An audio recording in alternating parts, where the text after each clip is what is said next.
Ladies and gentlemen, tech enthusiasts, are you ready to be inspired? UP Center for Student Innovations in collaboration with ASES Manila proudly presents Women of the Month, Women in Tech, a celebration of extraordinary women who aren't just asking for a seat at the table. They're redesigning the entire conference room. Let's welcome on stage Maroon Jock France, a student jock of Monster RX 93.1, the head of audio works of Maroon FM's e-radio station, MFM On Air, and the certified techie herself to host our event today. So, hi everyone, good afternoon. Once again, I'm Maroon Jock France. I'm from the beat of the new breed, Maroon FM, and I'm very honored to be your host today, especially as also a woman in STEM who's taking a STEM field. I'm very proud to see women dominating the tech field, and I'm very excited and eager to learn about our speakers' journey and everything they contributed to tech over the years. So before we start, may we call on Vera Lilagan for our opening remarks. Hi everyone! So, on behalf of ASES Manila, I extend our heartfelt gratitude to UP Center for Student Innovations for partnering with us to bring this inspiring event to life. Together, we're creating a platform that amplifies the voices of women in tech and showcases their remarkable achievements. As we commemorate this Women's Month, it's truly inspiring to see this room filled with individuals who recognize the immense value that diversity brings to innovation. So I'm so happy to see everyone here today. And I hope everyone gets to be challenged, motivated, and inspired by our speakers. So tonight, you'll hear from trailblazers who've turned bold visions into groundbreaking realities. These are women who've shattered glass ceilings and transformed every curveball into a stepping stone, lifting one another as they rise. This is about more than individual achievement. This is about creating an ecosystem where every woman in tech can thrive, innovate, and reshape the world. From building innovative platforms to leading digital transformations, these women proven that when we support each other, there are no limits to what we can achieve. Get ready to be challenged, motivated, and inspired to not to succeed, but to reach back and pull others forward. Introducing the three extraordinary women, three remarkable journeys, and one transformative mission to prove that in the world of technology, brilliance knows no boundaries. So let us first meet Alyssa Wee, a force of innovation who's redefining the landscape of residential space. As the co-founder and COO of Dormy, she's built a groundbreaking platform that has skyrocketed to 30,000 plus signups and boasts over 600 hosts. Her startup is backed by heavyweight supporters like AHG Labs and the Department of Science and Technology, and she graduated magna cum laude in financial economics with a minor in data science at De La Salle University. Alyssa blends an analytical prowess with entrepreneurial spirit. In 2023, she was named one of the top 10 finalists of the She Loves Tech Philippines round and distinguished herself as an American Chamber of Commerce Business Leadership Delegate. Her academic journey also led her to become an academic fellow at the University of Texas Austin, marking her as a true global talent. So let's all give a warm round of applause to Alyssa. Would you like to say anything to our audience today before I start? Hello everyone, thank you. So thank you for coming despite the transport strike. I appreciate your effort, your time, and I hope you learned something from me and my fellow empowered women here on stage later, a thing or two. Thank you so much. Thank you, Alyssa. And of course, next up, prepare to be inspired by Cleo Credo, a powerhouse of technological innovation. As a Google developer, expert for Firebase, and the digital MSME engineering lead at Security Bank, Cleo represents the cutting edge of software engineering. With over a decade of industry experience, she's a full-stack software engineer who breathes life into complex systems. Her expertise spans JavaScript and Python with deep specializations in systems architecture design, cloud computing, and machine learning. A proud graduate of the University of the Philippines, Cebu's computer science program, Cleo doesn't just excel in her professional realm, she's also a community builder as the co-leader of Pizza Pie, A grassroots Python developer community in Cebu, she's dedicated to nurturing the next generation of tech talent. Cleo embodies the perfect blend of technical excellence and community leadership. So let's all give her a warm round of applause.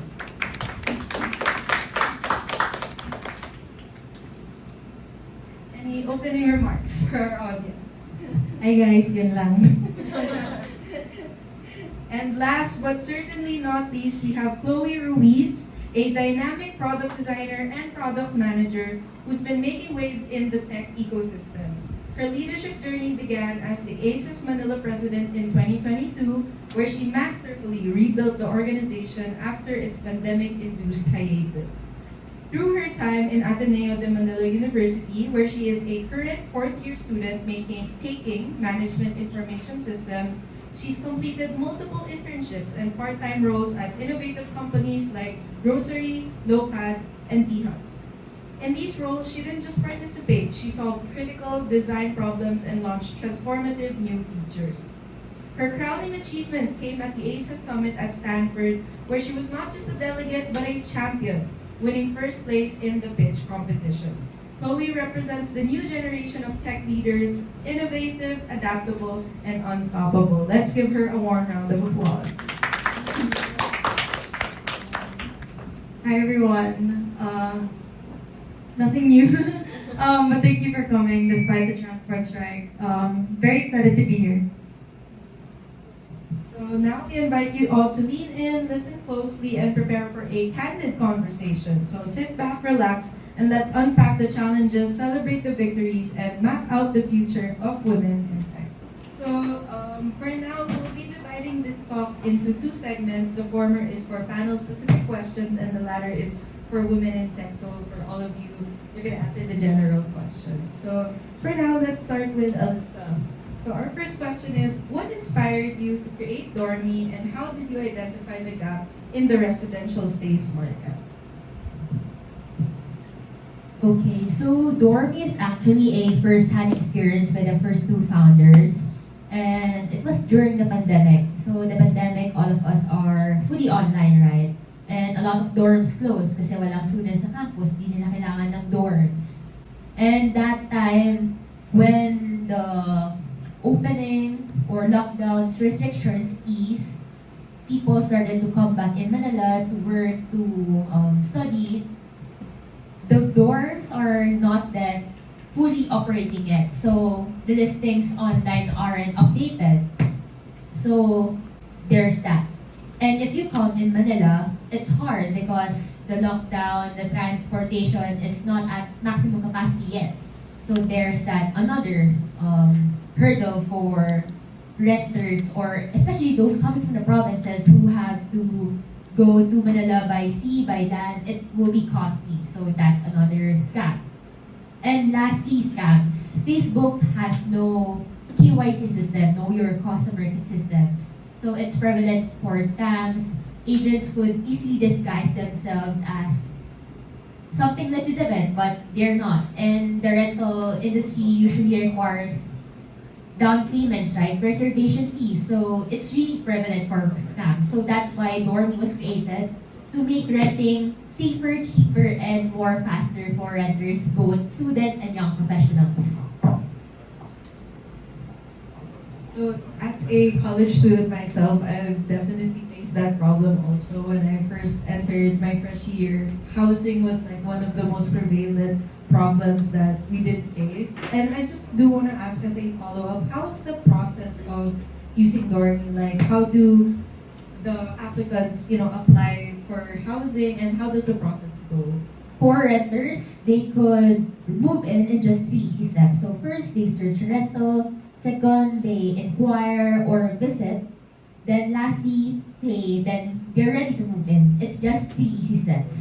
And for hosts, it's also easy. Just sign up an account on upgrade to host, and then post your listing, and then you'll be receiving an influx of inquiries and visits as well. So thank you for that, Alyssa, and definitely, again, as a college student, thank you for making these spaces more accessible to us students and making it less of a daunting task, especially once we enter college. And our next question is for Cleo. As a Google developer expert, how do you see emerging technologies like Firebase transforming digital banking experiences?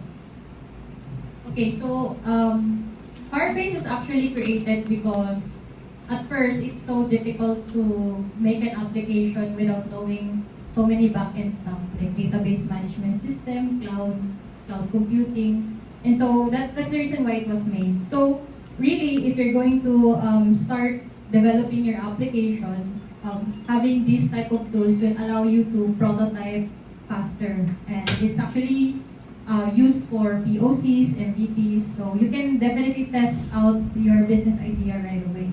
Now, on the other side, it has also been used by large corporation and enterprise. So Firebase has been proven and being used by lots of customers. That's why it's even after more than 10 years, it's been still there in the tech space. So if you want to create your own application without knowing so much back-end complexities, then definitely you can use Firebase for that one.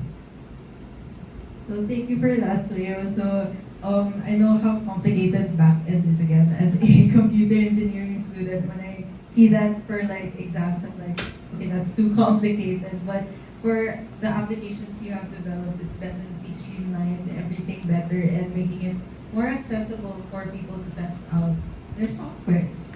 And our next question is for Chloe. So our question is, how do you turn user pain points into effective product features or solutions across different startup environments? Before I answer that question, I'm curious to know how many of you are familiar with product design or Figma. Okay, nice. So everyone will understand what I'm talking about. Okay. So usually when it's a pain point, I always make sure that it's a need, because sometimes pain points, it's subjective. So I would say that, okay, this is a pain point, but it's not experienced by other people. So I make sure it's a need by doing research. So there's different ways to do it. Typical is to do like a survey or to do interviews, UX interviews, and then from there, from the answers that I get, I usually organize all the answers using card sorting usually, where I organize it and then I'm able to create a problem statement, and then from the problem statement, I break it down into smaller problems. For example, I did a project before for Ateneo, where the links for alumni were scattered. So the main problem statement would be Ateneo alumni find it difficult to know how to get to campus, or they can't find links or forms online. And the smaller problems that I find are, it's fragmented, meaning there's links everywhere. There's on Facebook, there's in Google. But another problem is that it's not updated. So it's a link from like 2 years ago, and there's another link that's at the top that's like 3 years ago. So from the problem, the smaller problems that I break it down into, that's when I think of solutions. And usually I can see the overlap, whether a solution can solve one problem or two problems. So yeah, usually research, break it down, and then that's when I ideate. I just want to ask, for like prioritizing the user pain points, is it ever difficult to like choose which problem to address first, since there are a lot, being taken into account?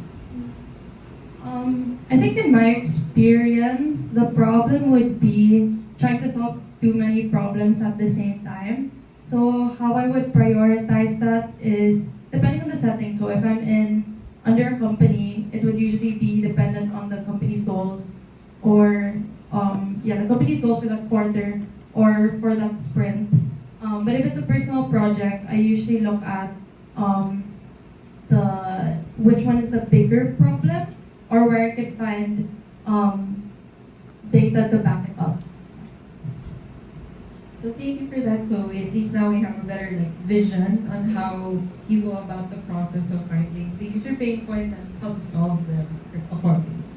So going back to Alyssa, we want to ask, how did you leverage your data science background to identify and validate the market opportunity for Dorney's residential stay platform?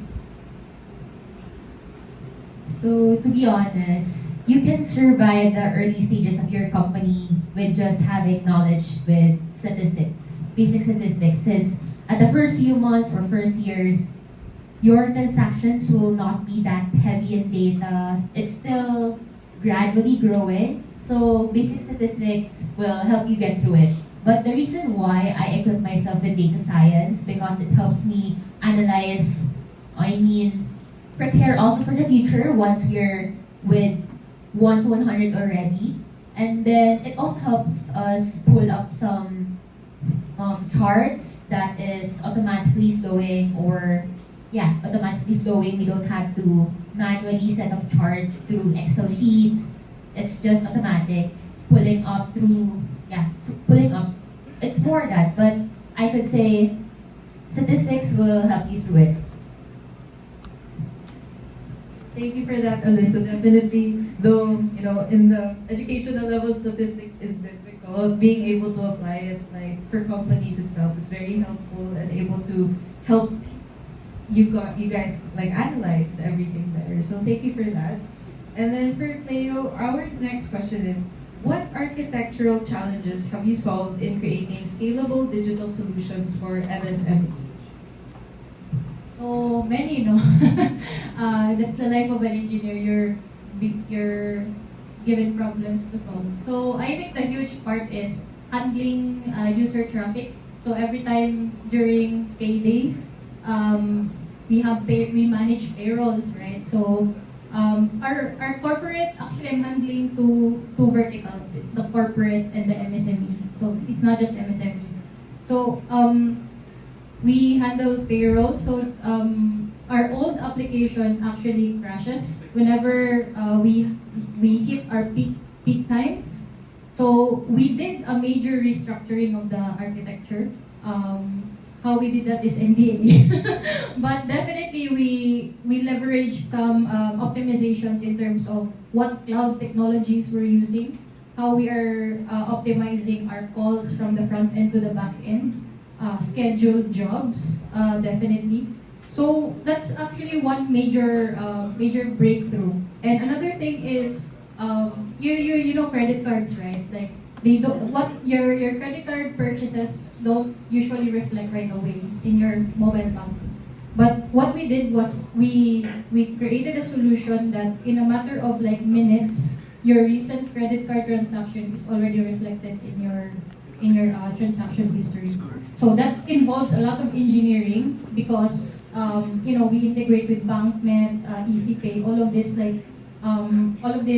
third-party banking network, right? Card network. So it's heavy because there are lots of like points that you have to look at. It was a huge achievement also for the team. So definitely those two, and I could like talk about some other things, but it's just too many to mention. But yeah, those two are the huge accomplishments in terms of architectural restructuring and converting monolith design to a modern one. So with that, I'm actually really curious, especially with like adjusting the software to reflect like credit card bills agad or like deduction. How long does that process take? Like reprogramming everything, reconstructing the database and all. How long is that process usually? So it took us only 2 months because we did not sleep. So there were like sleepless nights. There was a lot of trial and errors, mainly because we wanted to get this product out fast. So we had to we have minimal resources. So usually we budgeted this that we need 10 engineers to be working on this, but I only have 4. I was given 4 by the company because they were busy with the other features, right? So what we did was we worked the job of 2 people. So there were times that we had to extend. That's part of a software engineer's life, right? Like addressing production issues, being an on-call engineer, getting assigned to Black Ops team. Black Ops means you're in charge. in charge of like, handling fires. So yeah, 2 months. But in a real world scenario, that could have taken 6 months. So there was a lot of like back and forth with the business team because it's corporate, right? Security bank's actually corporate, so there's lots of approvals that needs to be to be cascaded before you can actually implement something, before you can even move. So I'm just glad that we did it in like 2 months instead of 6 months. So really, really huge achievement. So, my main takeaway from that is, pag nakikita nyo sa app nyo na na-deduct na yung binili nyo agad, thank every engineer that was involved in that because there's a lot of hard work and sleepless nights put into it. So, you guys are really the back-end heroes of all this. So, our next question is for Chloe. We want to ask, how have you used design thinking in your product management approach? So design thinking, I mean, if you're familiar with it, it's empathize, define, ideate, and then test. I think I might be missing something there. How I use it in product management, I actually don't really use it because I use design thinking more for design. But what I learned that I use till now, I got it from my stay in Grocery.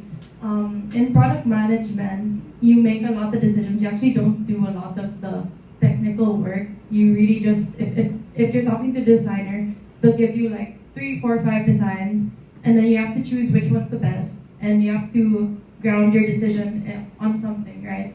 So, what I did, or what the company does, and I learned, is they always set principles at the beginning of every bet. So they call the projects bet. So an example of a principle would be, in the designs that we're gonna make, we're only gonna reuse components that we already have. We're not gonna make anything new. Another example could be, we'll prioritize brands, for example in Grab. Like we'll prioritize brands that are already in our app and not new brands that just came. So that will help you make decisions faster as a product manager. And then the second thing that I learned is also to define the terms that you use in your project. So an example would be to define what relevance means in an app. So one of the projects that I did was related to brands. So I had to prioritize brands in an app. So I had to define what relevance meant to a user. So that could be the category of the brand, whether they're in maybe food or maybe like house supplies, like for example. Or relevance could be the brands that are selling the most. So you really have to define that at the start for you to make decisions faster later on. For this, I'm just curious, since even if there are multiple principles like stated at the start, what if there are like conflicts of interest within your team? Like how do you guys go about solving that and still having a focus on what to prioritize for design? So when making principles, you actually don't make it alone, like as a product manager, you make it with your team. So usually what I do is I make the principles with the designer or by myself, and then at the kickoff meeting, which is basically the start of when you discuss how, like the direction of the project, that's when we'll discuss the principles and if it makes sense for the designer and the engineering team, so that there's no conflict later in the project. So it's really all about meeting in the middle at the very beginning so that there are no conflicts. Oh, okay, that's very interesting. And then our next question is for Alyssa. How do you balance data-driven decision-making with entrepreneurial intuition when growing a startup? I would recommend the framework of build, measure, and learn. So build, deploy, it's by the tech team, right? And us, the business team, we're waiting for them. And then after that, after the deployment, we're measuring the numbers. How was it after it was been released? So the numbers, are the numbers going up, going down? And this is where your statistics or data science game will come from. And then after you measure, check if what have you learned, what were the things you have done, or what should you done, or what should you continue rather. And I would also like to relay something. This is a quote. This is also my motto whenever things are going wrong. So some they say, try and try hard until you succeed. But in my case, I would like to try and try after I find why. Because if you find out why, then you'll be able to pivot faster. And kasi kapag nag-try ka ng try, okay, masipag ka nga, hardworking ka nga, pero paulit-ulit mong ginagawa yung mga mali mong ginagawa, you don't get there. You won't get your finish point. So there, try and try after you find why. I really like that approach because it talks about going to the root cause first before trying a different approach. So at least with that, you can analyze, okay, have I done something new or have I done something wrong? And before I move on to a new approach, titingnan ko muna yung mga problema at hand. So at least it's very systematic and very organized. Yeah. And then for Cleo, we want to ask, could you tell us about a cool machine learning or AI project that you have worked on? I could probably mention two. So one is, I was bored on a Saturday, so I wanted to prove something to my manager. So what I did is I did a POC of a financial advisor. So AI and ML, so I actually created this with Firebase. So we have this thing called retrieval augmented generation. This means that you can train AI models with your own data so that your responses are more customized and personalized to your needs. So what I did is I dumped it with spending data, credit data, other data that could like identify patterns like user spending habits, how they actually like deal with their financials. And then I would ask, one of the prompts that I actually asked there is, in the next 5 years, what is my financial health? So, for example, if I spent so much on eating outside, that it would actually detect those patterns. So you should probably cook at home. So there are like advices like this, or like you always pay your credit card dues late. So this type of patterns, right? Based on the data that you have actually feed to your AI model. So that's one. They wanted to integrate it, but like they actually are trying to integrate it right now. So like the approval process are on the way. Another thing is related to IoT. I'm not sure if you're familiar with IoT, Internet of Things. So I had a French client before. I did a smart gardening project with them. So the idea is there are like cameras around a greenhouse. So they would like capture images, quality of leaves, and they would determine if they will have a good yield on that specific season. We also have like weather data, when is like the daytime saving, something like that. So, and also like what season it is. So based on that, we also have like sensors, how dry or how wet the soil is. That's another part of the IoT, like apart from the security cameras. So there's also like smart watering. They have like programs like, for this plant, I want to water this plant 3 times a day around, let's say, 8 to 10 a.m. And then some other, every Monday, Wednesday, Friday, things like that. They can set programs like that. So it's very interesting because you're using computer vision in identifying if you're going to like have good crop yield during that season.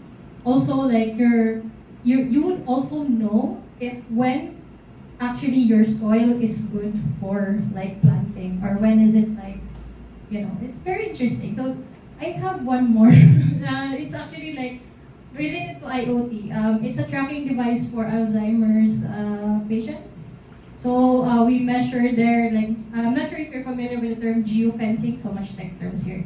Geofencing means you're trying to draw a certain polygon, and then if you're out of that polygon, it will send different types of alerts, right? So if the grandma is lost, or like, so it will send notification to all of those loved ones. And Also, we have like elevation, speed, altitude. These are also like captured on that little IoT device.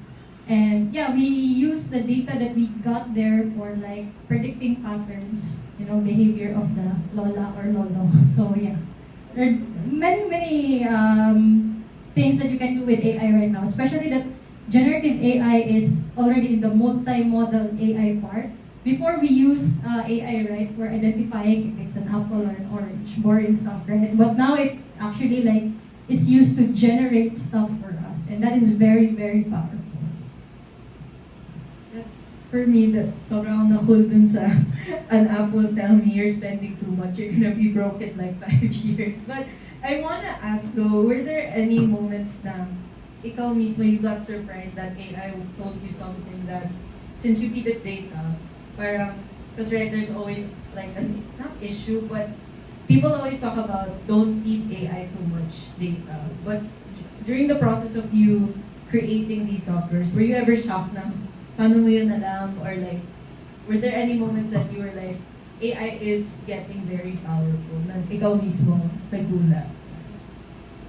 So I tried learning data science on YouTube because I wanted to feed it with the right data, right? Like we have data cleaning process, data masking, and all of that. So at that time, I already know the clusters or the patterns based on the data that I have.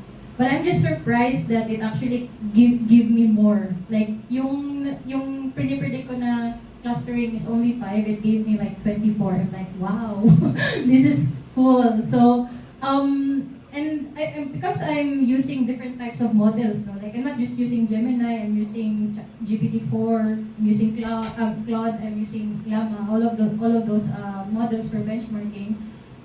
It gave me different results. And I would really say na depende sa model na ginagamit mo, you will also get different types of results. And that time, I know that I only predicted 5 and it gave me 24. So it can see things that I can't see.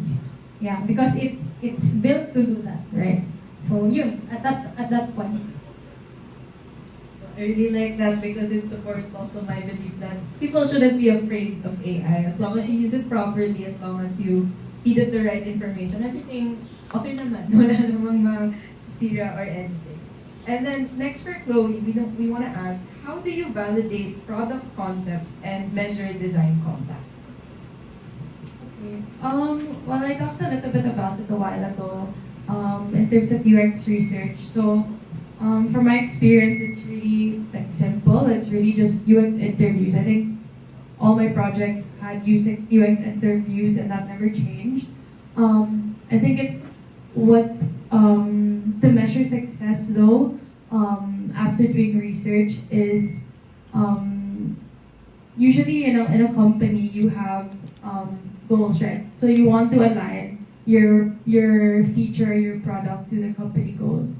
And how I was able to define those measures of success. It could be like as simple as number of clicks, or it could also be qualitative, so doing surveys after. So an experience I had was after doing preliminary UX calls in the beginning, after we launched the product, we looked at the performance of the app, and then we also called users to get a little more and understand a little more. So it's always those two that we look at.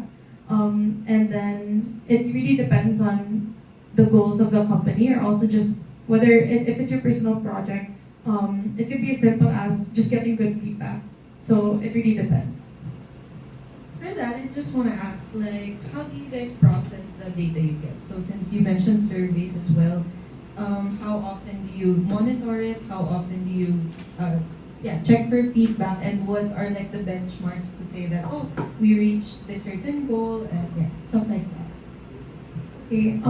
Usually, I when I do testing, or based on my previous experience, we always test right after the product is launched, and then we see whether, for example, whether there are a lot of click rates, and if there's a low click rate, then we go further into the UX conference calls to see what really is the problem. Maybe we didn't see something in the technical side that we're able to discover by talking to the users.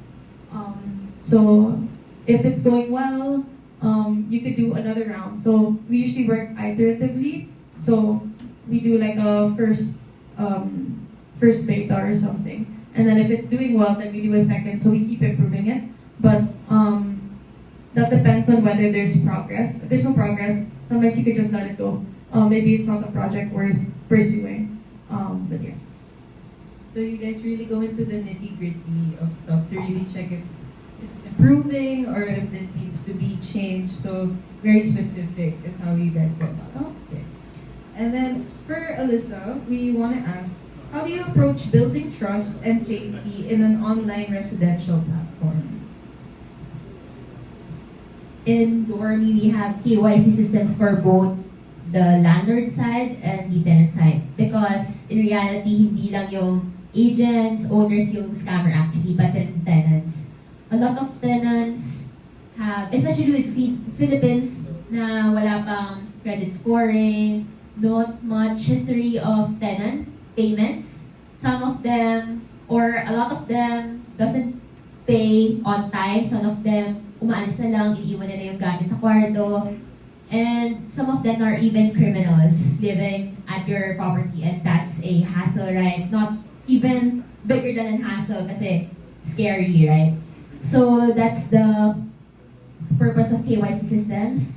And the KYC systems in real estate actually differs and is much more stringent, considering that the property is of big value, and then the roommates are living with someone whom they don't know, a stranger or someone na hindi nila kilala. So that's why we have KYC systems in place. I could just ask, were there any like specific experiences that you guys really had a difficult time like dealing with those very severe situations? Like you mentioned, there's a criminal in the place. Like how, what were your like, personal experiences that were so notable that you remember them till now? So far, none, gladly, kasi syempre, kawawa yung brand reputation namin with that. Yeah, so far none. But these accounts of me sharing to you na may ganitong cases was coming from the UX researches and interviews or the pain points being experienced by both the landlords and the tenants. I'm just really relieved to hear that it hasn't happened, and we all hope that it won't happen. So next for Cleo, we want to ask, how do you cultivate a culture of continuous learning in tech engineering teams? So, in tech naman kasi, you really have to learn always. I'm not sure if you're familiar with COBOL. that shows my age. But yeah, COBOL is actually a very old language, but right now it's mostly used by enterprise, so it's not much prevalent. So the fact that technology is so fast-paced, it can change at any time. So right now we have Gen AI, right? Like we don't know, in the next few months we have another thing that's coming which will be trendy. So with that premise alone, it's always a good trait of an engineer to be curious and to learn how to learn by themselves. You know, like and I always encourage my engineers to, you know, like what do you want to learn? What do you want to be in your career path? Because I always have like one-on-ones with them.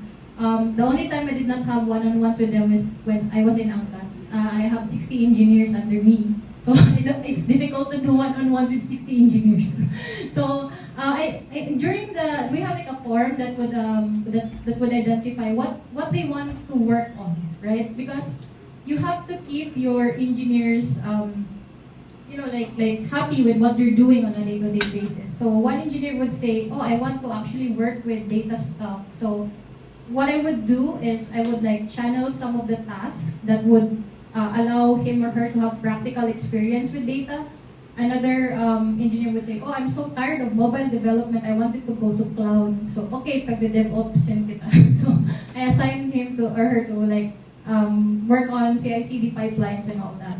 So, yeah, on that note, you're giving growth opportunities for your team that they are not actually tied in with the job that they applied for with their job description.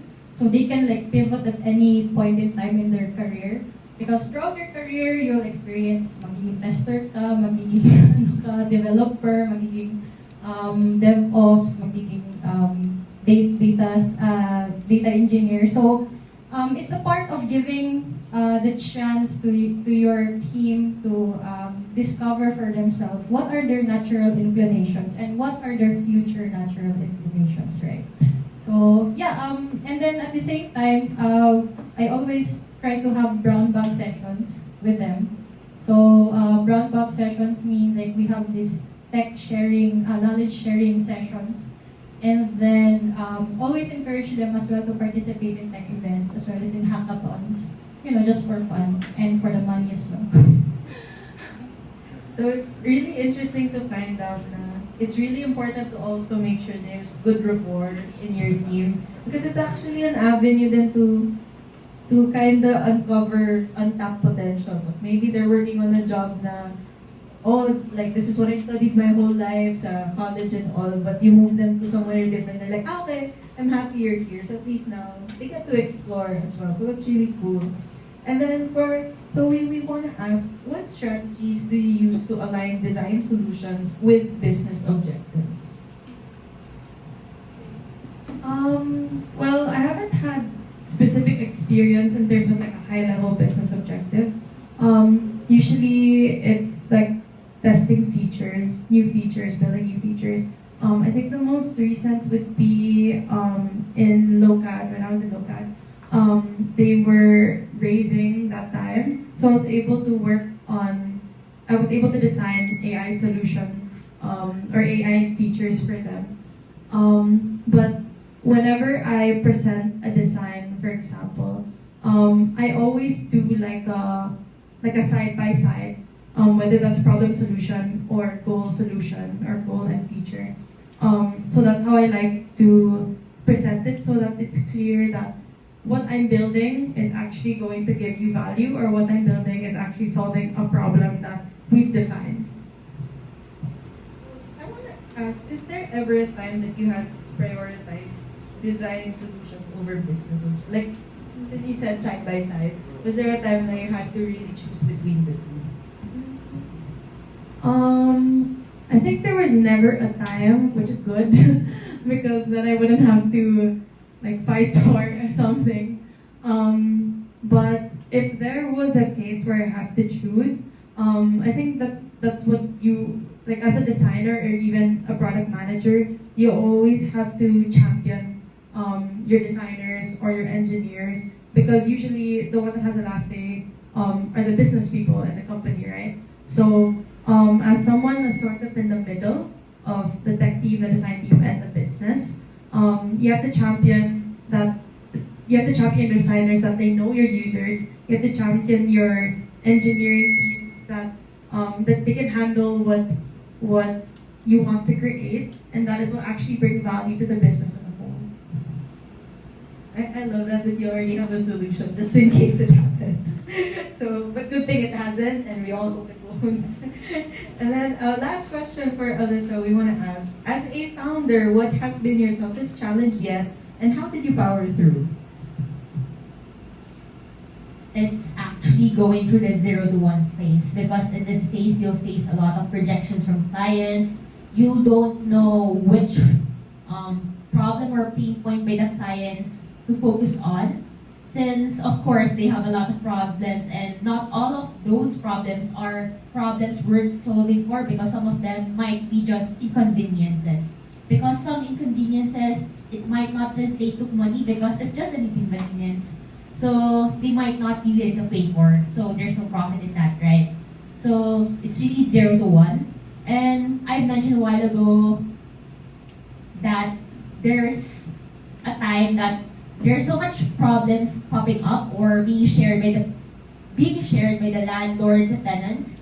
And what I realized that you don't need to be a superhero, because in that way, I mean, if you will be a superhero, mahirap hanapin yung target market mo. And if your catering to a lot of target markets or user personas rather, your output, your results will be half-baked. So focus on one niche first before spreading out your resources to the other target markets and find the market who really loves your product the most. So that's all. So I really like your approach that you guys are able to focus on the market that's most important. I feel like as a people pleaser, di ko yun magagawa. Kasi gusto ko lahat please sa akin. But again, on a business level, it's good to be able to prioritize those things.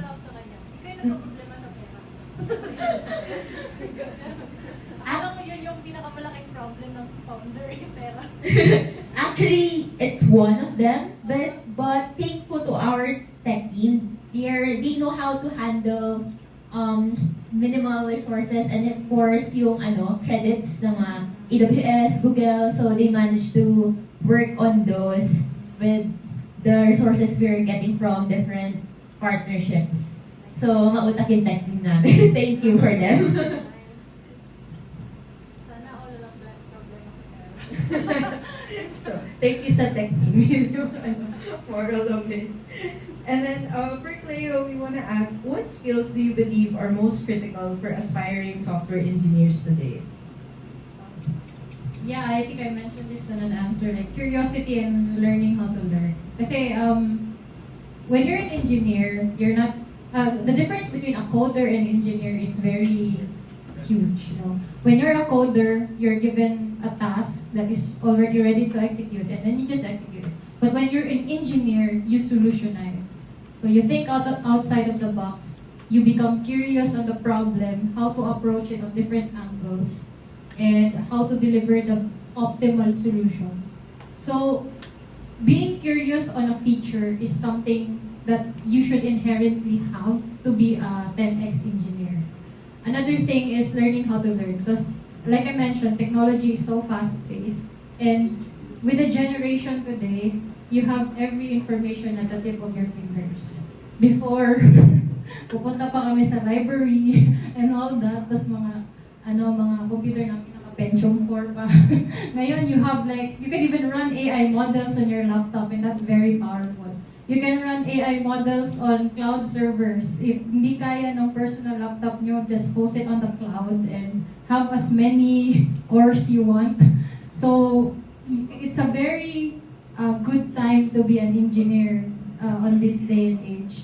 So, definitely learning how to learn. Because if a technology actually deprecates and is no longer supported by the developer community, di naman pwede na mag-enroll ka ulit sa college just to learn that thing, right? So, definitely, YouTube is there, Google is there, official documentations are there. It's really at the tip of your fingers, so I suggest you make the most out of it. I agree sobra dun sa accessibility to information because when I was freshly in computer engineering, my lolo would say the same thing to me na, ba't di mo yan alam code nung bata ako, wala kami internet. Coding on paper. Yeah, exactly. So everything was very manual pa, wala pang Google and all. So I agree na kailangan take advantage of the accessibility to information now and just be curious, more curious about everything, how to solve it. And yeah, just exploring more. And then our last question for Chloe is, how do you foster collaboration between design, engineering, and business teams? Thankfully, I never had violent reactions from the teams I worked with. So the only experience I had, I think, is in grocery, since I was doing product management at that time. And it always begins, like I mentioned before, at the kickoff meeting, making sure that all teams are aligned, and also not only are they aligned on the direction of the project, but also schedule. Like when to expect the designs, when to expect that the tech is ready, or when will it be ready for testing. So just all of that, so everyone is aware. Because without that, you risk having the project going behind schedule. So yeah, alignment at the very beginning. And then also just asking, just you empathizing with what each team has to say. Because as a product manager, you have to hear what each team has to say and not just do what they say. You have to take everything and then make a decision from what you get. Like you don't just do what the design team is saying or the tech team is saying because they could clash. So take everything as it is and then make a decision. You could also use the principles that I mentioned previously. So it's really all about gauging every team and their needs and making sure that everyone is kind of accounted for. Right? Okay. And then it's just really, I have to say, that sounds hard, like to find a common decision for everyone and not like be pressured to lean towards one decision. So being able to gauge it, like, we all applaud you for that, definitely. And then for the last 5 questions, these are general, so all of you will be answering these. And so the first will be, what systematic barriers do women still face in tech and entrepreneurship, and how can we actively dismantle them? People usually see women, or a lot of people, I would say, see women as someone who is less aggressive, less bold because of our charismatic nature, right? And it can also be seen during networking. I've also attended networking na halos lahat sila puro men. And during the first ones, medyo tatakot ako nun kasi they're a lot older than me. I'm young. So there's that age gap, gender gap, right? But I hope in the future, or even now, as soon as now, leadership shall be measured by performance and not gender. In terms of barrier, definitely the age, as well as in leadership position. So many years ago, I became a CTO at 25. So I was like facing investors, I was facing stakeholder, explaining the technology to them. And many times, actually, I get discriminated because of how young I am. And then there were times that I have to like put on makeup, make myself look older, so that I get the respect that I need to have. And then that's definitely one. Like right now, the years of experience you have is not linear.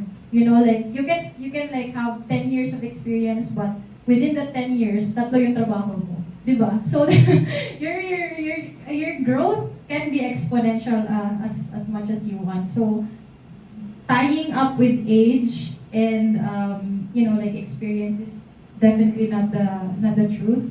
Another thing is about I'm not yet a mother, but I've experienced this with my team who are mothers already. So discrimination as well, na when they take a break on their career and they come back, it's very hard for them to find jobs because some people would prefer women na walang kids. Because like you have to take your kids to school, you have to like spend time with them. So I guess that's really a sad thing, just because you are out in the industry for a couple of years, because you prioritize your family, you don't have the same footing with everyone who is not having a family, right? So at some point, women have to choose. Should I choose my career or should I choose my family? So it's a hard truth that women have to like endure every day. And if you're like, you can actually be both, but you cannot be excellent at both.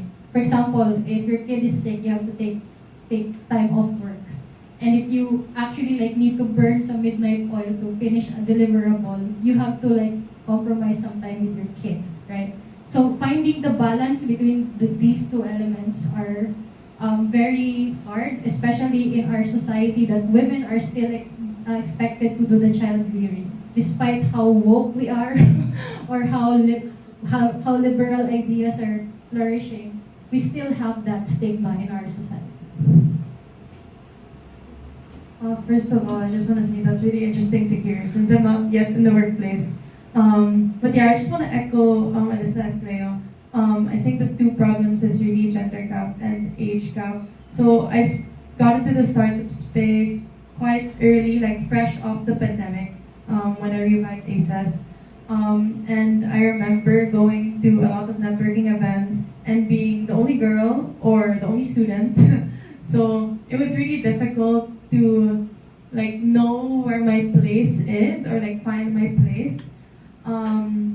Yeah, and I think like well, luckily for me, most of my experience in the workplace, when I was interning or doing part time, all my bosses were women, so which is great. But in like if you look at the startup space, there's not a lot of female founders or female leaders, and I think that affected how I felt being in the startup space. Like I didn't feel empowered or I didn't feel confident. Like when I wanted to pursue something, there's always hesitation because there's not a lot of female leaders that I can look up to. So yeah, I think it's just really feeling empowered as a woman, and also just finding the support that like we can do it too. Because despite a lot of men being in the startup space, like there's also a lot of women that are capable.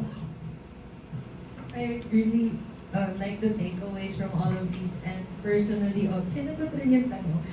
But like, as on a collegiate level naman, like, I agree, like, for me personally, when I first entered engineering, it was like, oh, why are you there? It's only for men, or like, there's this expectation na I shouldn't be there.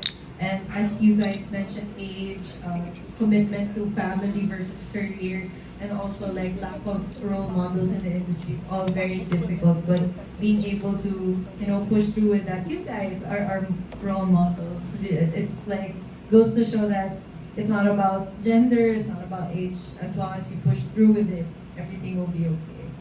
And then our next question is, how do you build and leverage professional networks as women in technology? During my first instances of networking, it was back in 2022, I was really feeling out of place, actually imposter syndrome pa nga.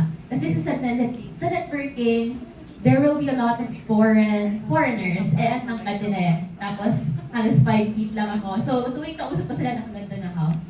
And then, they usually have a set of topics, usually golf, NBA, more of the men interest. Ilan lang ako sa female, just like what they experience. So, it's hard to butt in or hard to jive with them. So, you're just listening to them together with your male founders. So, ang hirap maki-jive, right? But, through the years, I realized that you don't have to fit into the mold. What you can do is tell more about your company, what you've done, how passionate are you in solving the problem, etc., etc., and how have you done well, or how has your company done well, and that's how will you connect and how will you find your tribe. And one tip, usually I tap my female friends during the networking session, kasi ilan lang kami, and usually kami lang din yung nakikita, and that's how we network with the male ones, kasi minsan kami lang din yung natatakot i-approach yung male. So, it's also the tip given to my, di siya mentor an acquaintance, older acquaintance. She's in her 30s or 40s to be able to jive with others without being awkward to jive into their topic. Yeah, so they say that your net worth is based on your network. That is actually very, very true. So for me, I'm an introvert. Over the time lang na nagkaroon ako ng leadership skills, that's why I gradually opened up. But definitely it's a challenge for me. My social battery gets drained so easily. And I hate talking to people. There was a time I was in China for a Huawei developer conference. I was sent there with a company, and I literally just have to go to the bathroom to hide. Because people are coming to me and so many questions of like, guys, chill. So yeah, but definitely over time, you really need to like put yourself out there, right? Because how would people know you if you're not out there? And then potential collaborations, potential partnerships. That is why networking is very important, because that's how the people that you will meet there will greatly help you in your career journey. So I've met many people who actually gave me projects I met many people na I also help. So there's just so much. And then even if it's something na it's just like a friendly conversation, you will learn a lot from them. Like even in like not tech, not business, but anything in life, may mapupulot kang aral eh. And then for me, kasi bida-bida ako, I never had like a challenge with the topics that they are actually like talking. So if they talk about gold, I don't know about gold, I just Google it.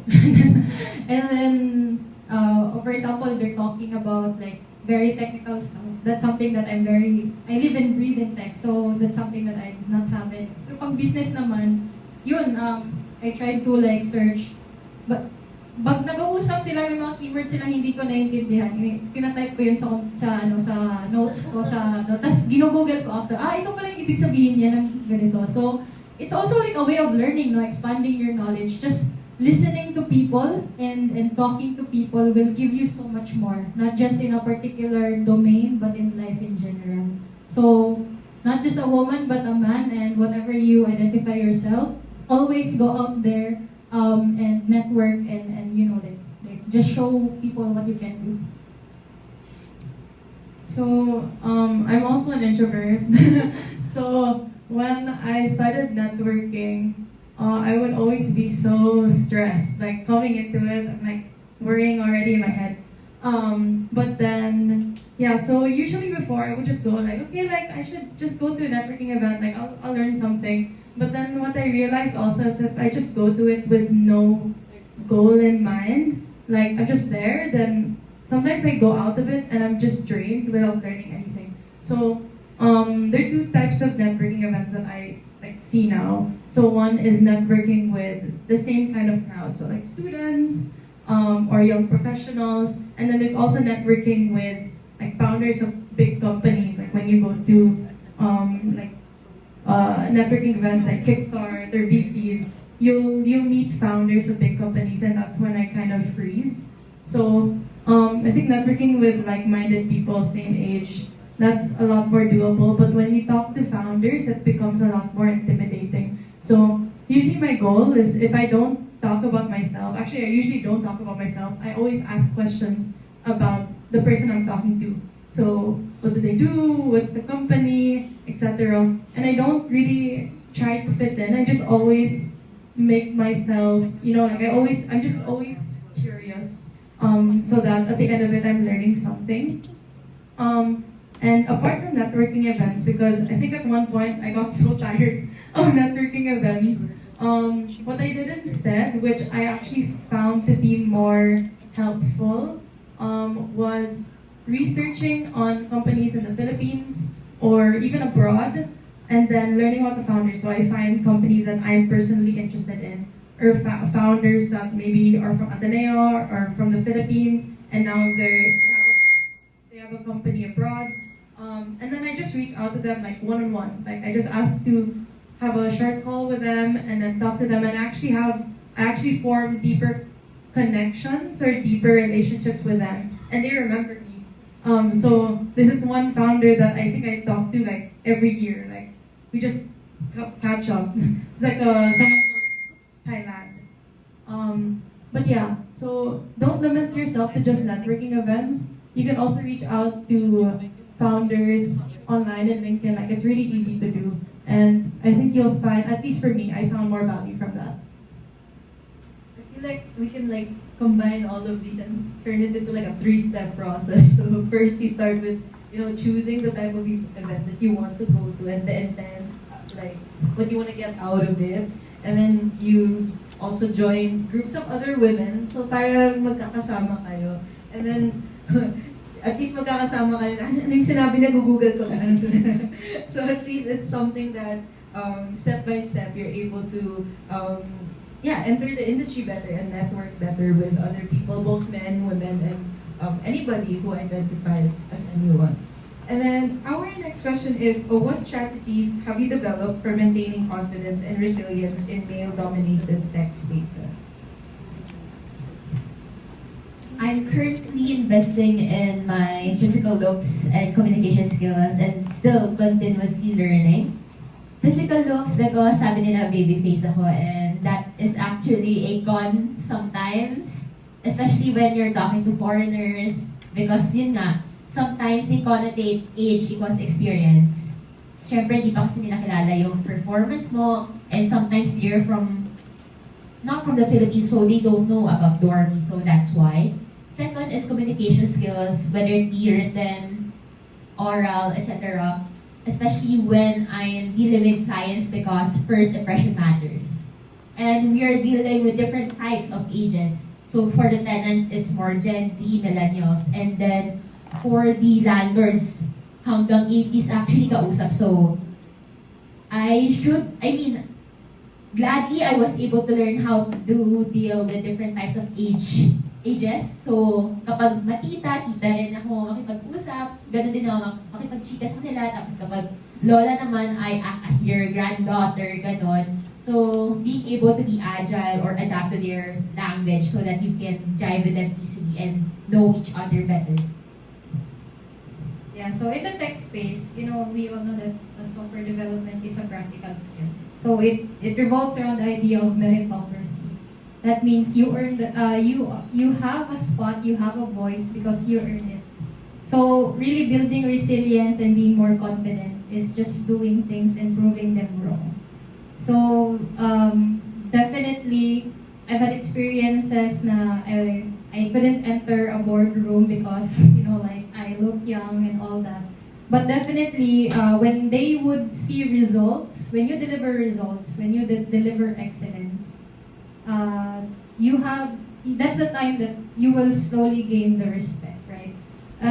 It's a constant truth naman in this world na you have to earn the respect. You have to prove yourself, not just in tech, but in life in general, right?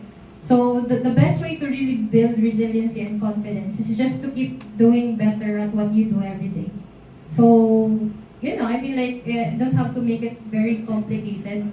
Learn as much technologies as you can, experiment, approach the right people, look for mentors, put yourself out there in community events, things that could greatly improve your career journey. So, yeah.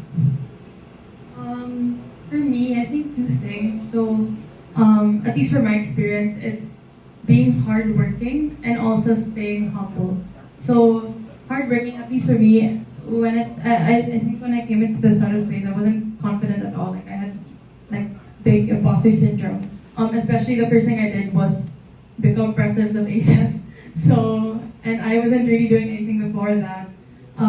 So I tied kind of my confidence or my worth in my career by doing projects. So I would do so many projects to prove that I can do design, I can problem solve, I am a good leader. So I just did a lot of things.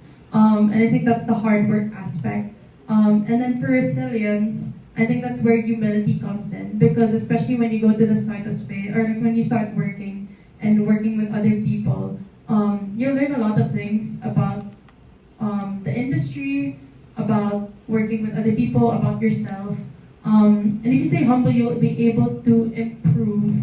And also, you learn from your mistakes. And if you're not humble, then you'll just always think that it's okay, I can do it by myself. But in fact, you don't know everything, especially when you're just starting out.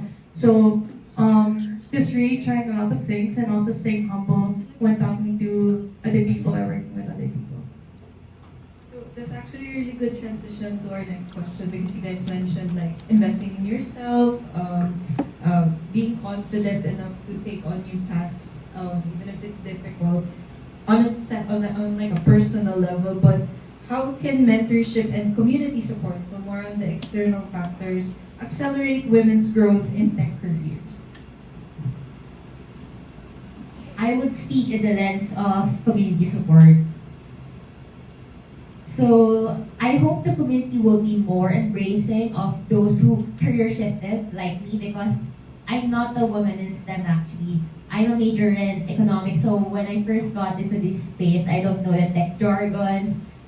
The words were alien to me. I kept asking the tech team, right? So if there's already organizations like Girls Who Code, Women Who Code, Women in STEM. I hope there's also organization for those who shifted careers, because I see a lot of women already shifting careers because of the demand in tech. Since a lot of startups are launching, etc., the startup space here in the Philippines is growing. So yeah.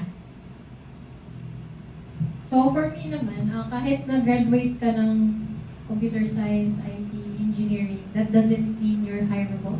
So that's a very hard truth. I hear a lot of companies would say, why are we producing graduates that are not industry ready? So there is a huge gap between the academe and what the industry needs. And that's where tech communities come in. So when you actually immerse yourself with the tech communities, you get the support. You would feel that you belong to a group, and then you're suffering together. You're going through the same thing together, right? So being in the tech industry is not easy. It involves a lot of sacrifices, a lot of sleepless nights, lots of self-learning. And so for you to like really thrive in this industry, it's important to be a part of a community. And then the community actually gives you like the emerging technologies out there, what skills are actually hireable, what's the marketable skills right now. So it's very important. I cannot emphasize the importance of being in the tech community. So yep. So I really believe in being in a community when starting on in your career. I mean, like, no man is an island. So I mean, that's the reason why I revived ASES also, because I actually also shifted. I was from health sciences and then now I'm here. So it was really a big shift and I didn't know anyone. So the first thing that I thought of was, okay, I'll build a community so that I know people, like-minded people who I can talk to. And that really helped me boost my career and also just boost my confidence. And so apart from starting out, like being a community when you start out, also when you start working, at least like for me, when I left ASES, I was really focused on just school and like internships or part-time. So I kind of lost touch with the community. And then when I get invited again to like the events, I forget that there's a burning passion that I see in communities that remind me to stay ambitious. Because when you start working, sometimes you just like get in the, like the hamster wheel. Like you just, every day, like you just do what you have to do.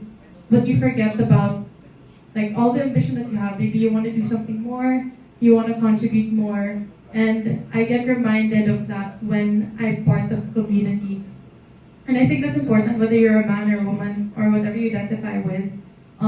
Just having a community to be with. Like in the pandemic, that was super important since everyone was alone. So yeah, just the burning passion that you get from communities to also stay accountable of your work, and also just being aware of the trends. For some reason, communities just know what's going on because they always talk about anything that's happening in tech. So yeah. So personally, I received community support from the three of you. I feel so validated right now that even if I will be shifting, it's okay. As long as there are women out there and communities out there that will help me understand new, unfamiliar things better. And on that note, our last question is, what advice would you give to young women aspiring to break into tech and startup ecosystems? Startups are known to bring new innovation, right? And just like startups, we should not fit into the mold. We should be courageous to break new ground. So dare to be different, and that's your unique value proposition. So for those women who are going to break in tech, one major motivator is the money, guys. So I mean, like, we have to. It pays well. That's one. Another thing is, diversity and inclusion. We're getting there in terms of women developers, but what we really need is women in leadership. So I really rarely see women engineering leads, women CTOs.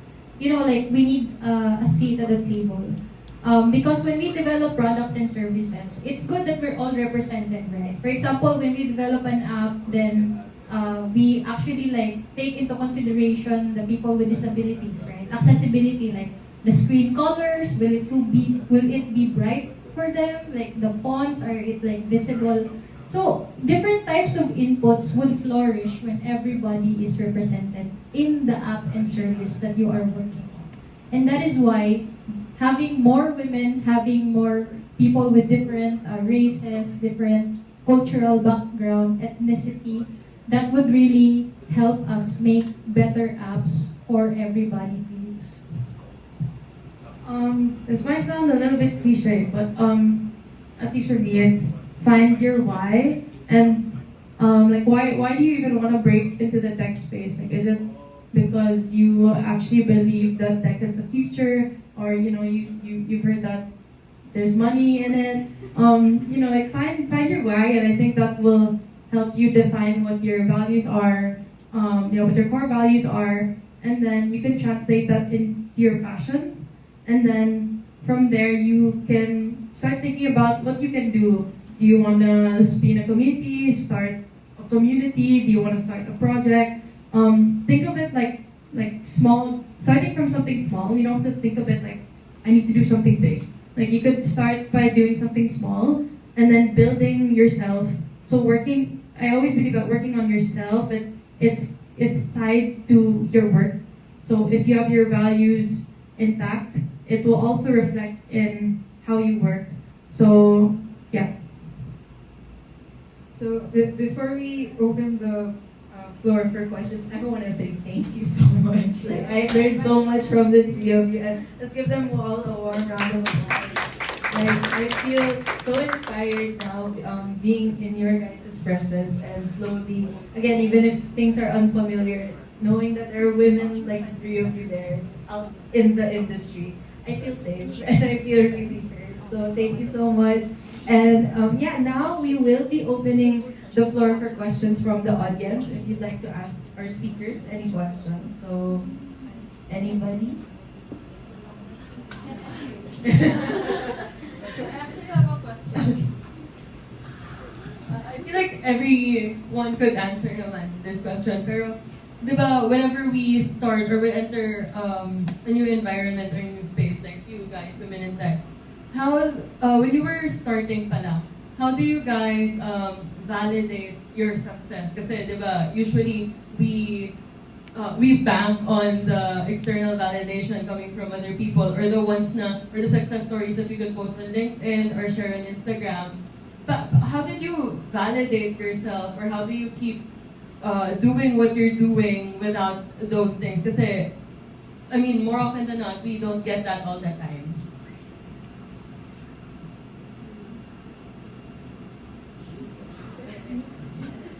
You mean internal validation? How we get validation? Yeah, parang gano'n. Or ano yung metrics of your success?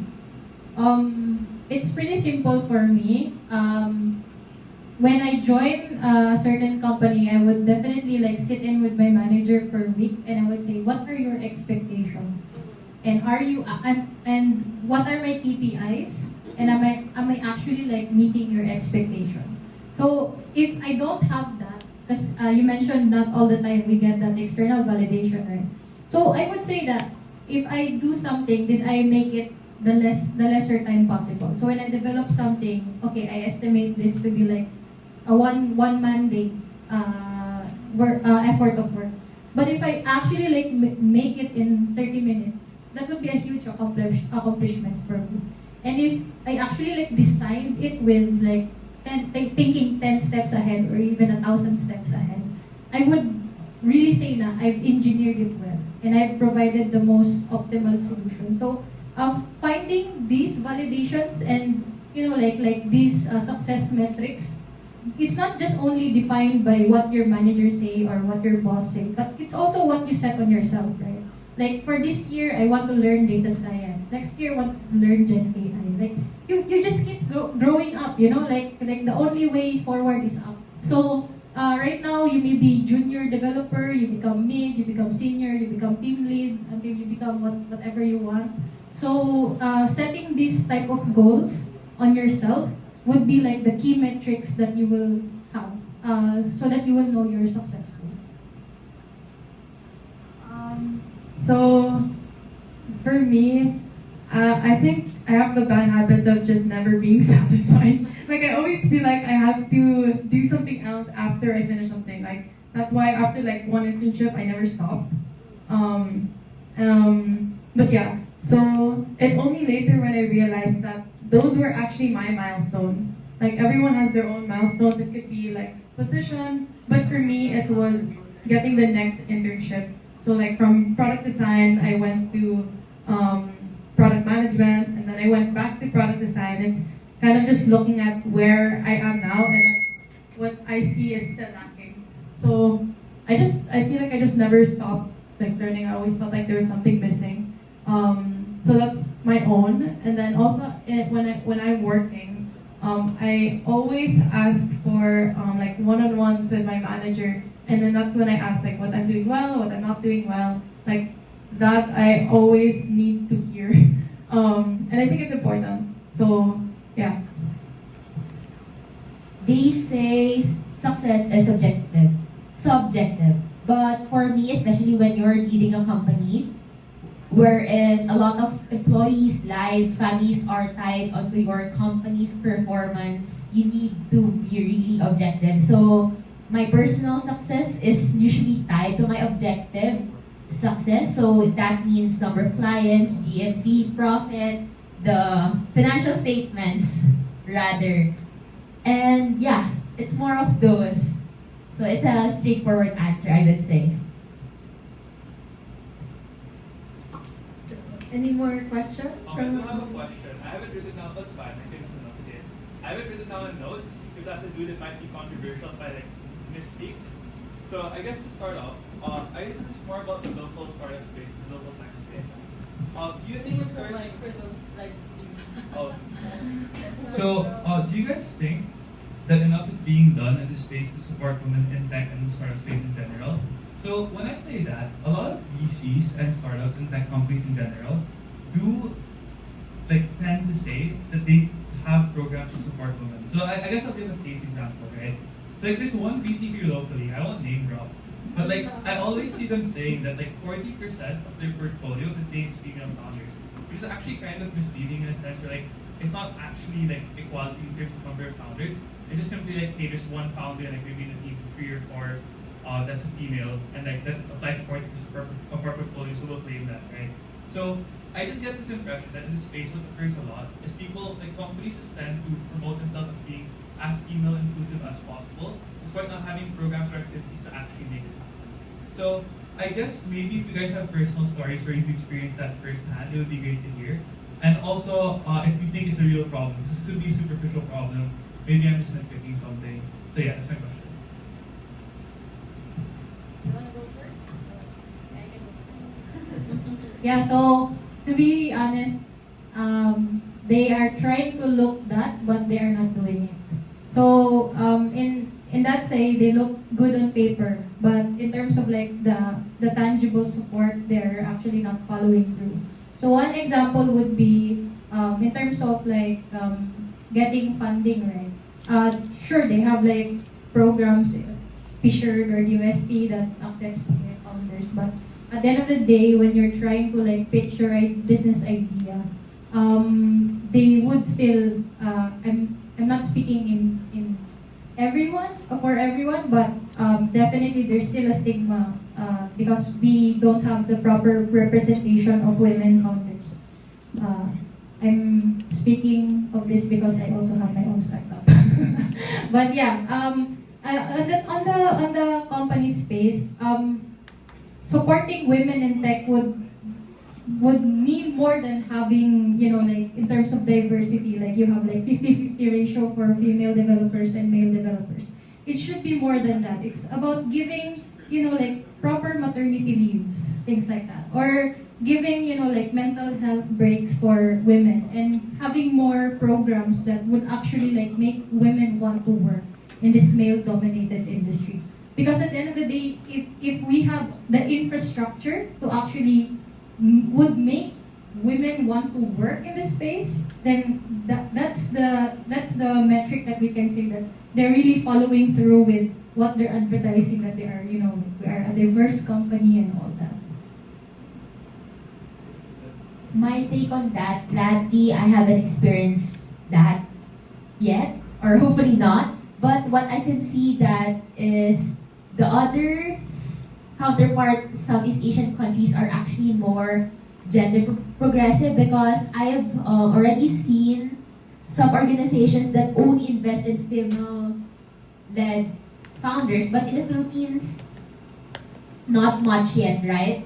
So that's my take on the gender aspect. But for the Philippines as a whole, I could see that it's a sad thing that the events are only concentrated in the metro.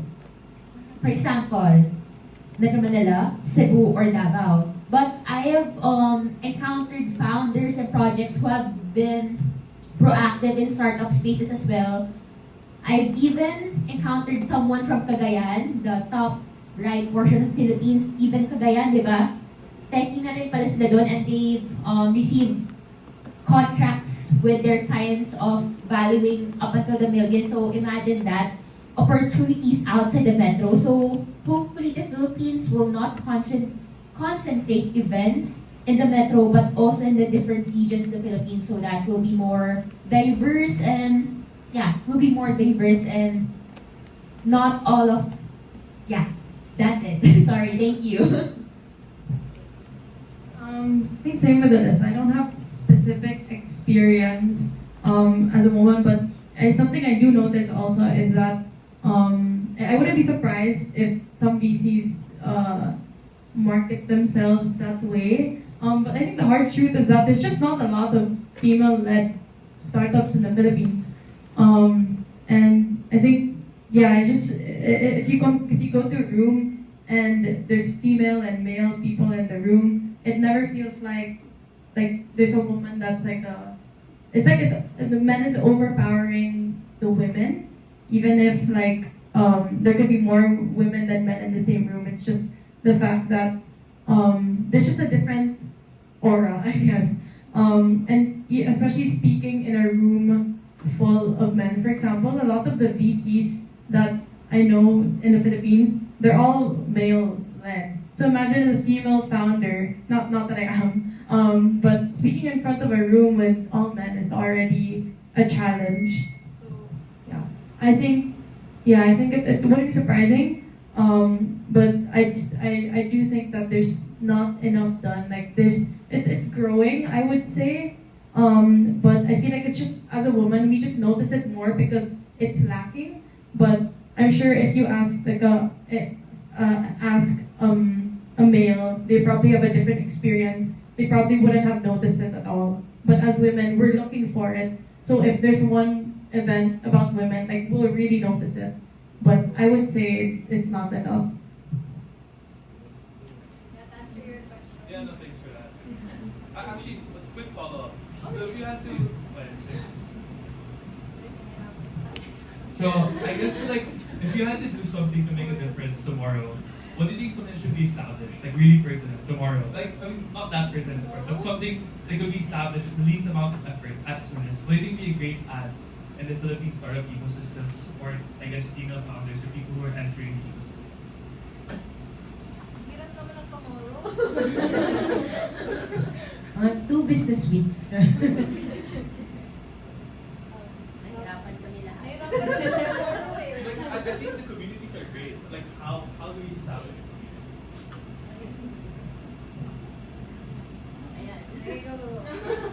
So, just to iterate your question, what we could do to make a difference the sooner time, right? To support having an infrastructure for women to be more represented. Tama ba? Yeah. Okay, so definitely it all boils down to representation, right? Because representation actually plays a huge part. When I see people like me out there, I would say, oh, this is also something for me. I can be a software engineer, I can be a business owner, I can be a tech founder.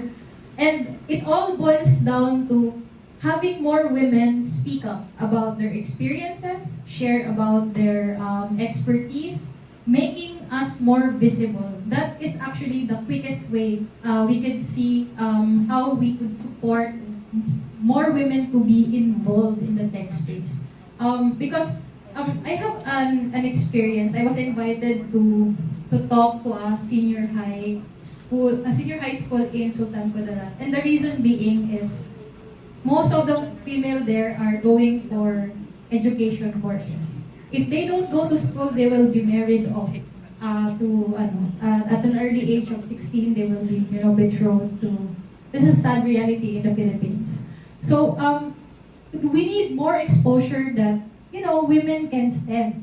Like women can do engineering jobs. It's actually not a gender-based role. It's a skill-based role. So when you say skill-based role, it's something that you can learn and do. So having more representation, and I'm not sure if we can do that tomorrow, but definitely over time, if we have more events like this, if we have more communities that are actually like focused on like bringing more women in tech, then definitely that would help. I would like to echo the idea of representation because we were used to in school or other events, non-company events, that we jive or group together with friends who have the similar likes, interests, background with us, right? But it's actually more advantageous to us to group with people who are complementary to us so that their weakness will be our strength will be their weakness. So, ayun, di ba? The gaps will be filled. So there, representation matters. I think a more tangible example of representation, because I agree, is highlighting like problems of women, especially female founders, like actual stories. Because I think what we hear now is like we invite, like there are a lot of communities already, like WeTech exists, and that's great. But then I guess the first thing that came to my head was those Instagram accounts that show like real problems, and then it's kind of like it kind of sounds hostile, but they kind of call out like this is a systemic problem, and they prove it by showcasing like a personal problem faced by this person from this country. So how I see it is just showcasing female founders that we already have, and then letting them talk about the problems that they face as a founder. And that just makes it more tangible and concrete and not just like a collective problem. Like you could actually see a real life example of it. No, thanks for that. That's awesome. Any other questions from anyone else in the audience? Hi guys, so thank you so much for the talk and for all of your wonderful insights. I would just like to ask, like, since you mentioned, like someone, I think Cleo mentioned something about skills, certain important skills. In your experience, like in your personal opinion or just generally, what would you say is the most valuable skill a woman or specifically a tech entrepreneur should have when crafting their journey? What's like the most important skill and attitude?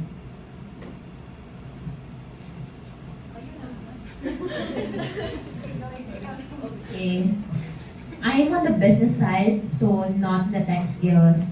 I would say it's, well, cliche na kasi yung communication skills eh.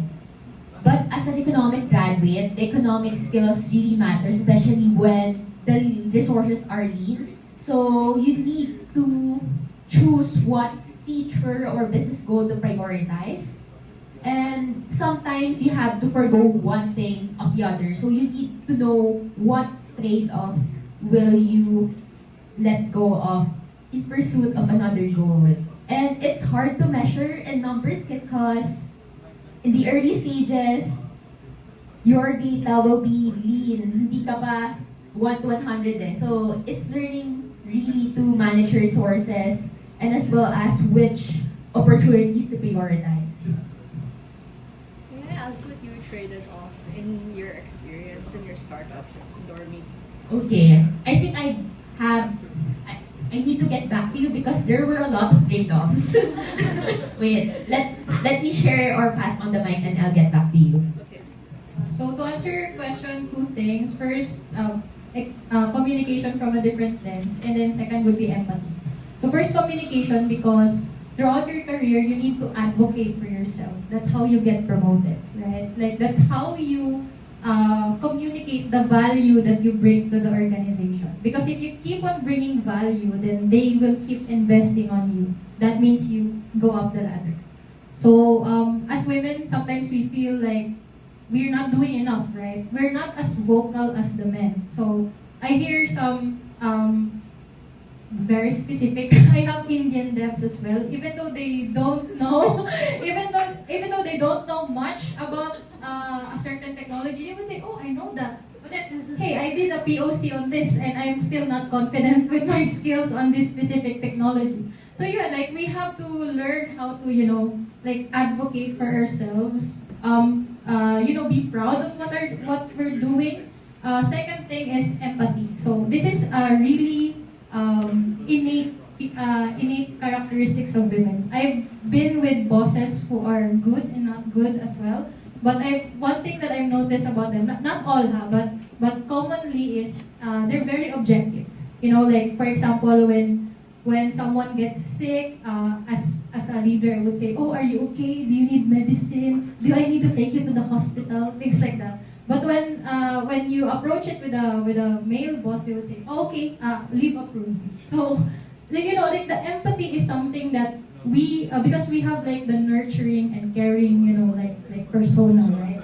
So when we bring empathy into the workplace, that would actually like bring a lot of like positive outcomes. Because people will want to work for you, and then that's how you also extract your influence. Because in tech, you don't work as a single individual, you work as a team. So you need to make sure that your team is on your side. And putting empathy on that equation would, definitely make working with teams more faster and more efficient.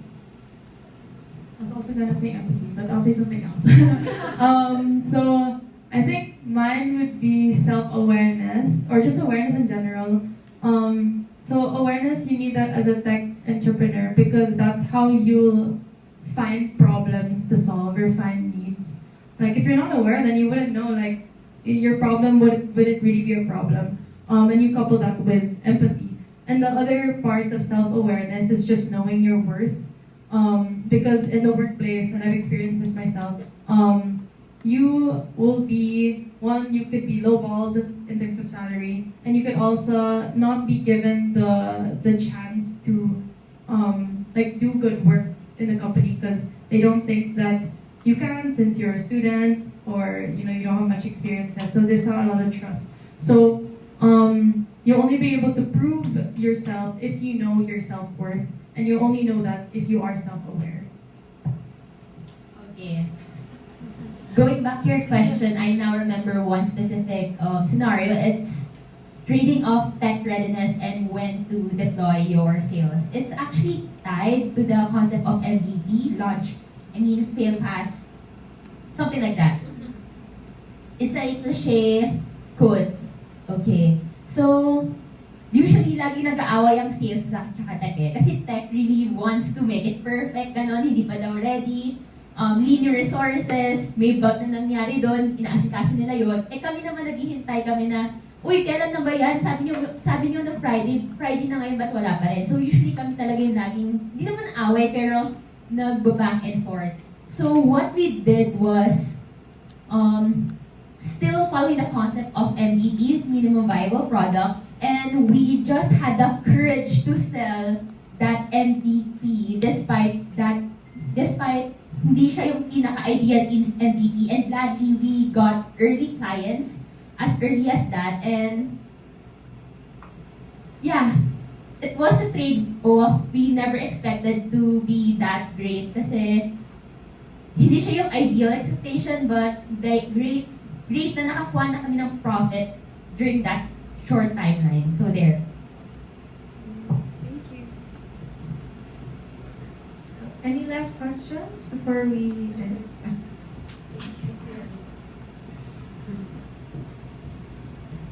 Okay, hi. So, kasi in our registration form, we were asked the registrants to give like yung questions for the speakers, but since we don't have much time, we'll just ask maybe one. So someone asked, I usually hear startups have a year to determine if it would succeed or fail. What made you know Dormy would push through, or what was the time you knew this would work? Can you repeat the question again? Okay. The question is, I usually hear startups have a year to determine if it would succeed or fail. What made you know Dormy would push through, or what was that time you knew this would work?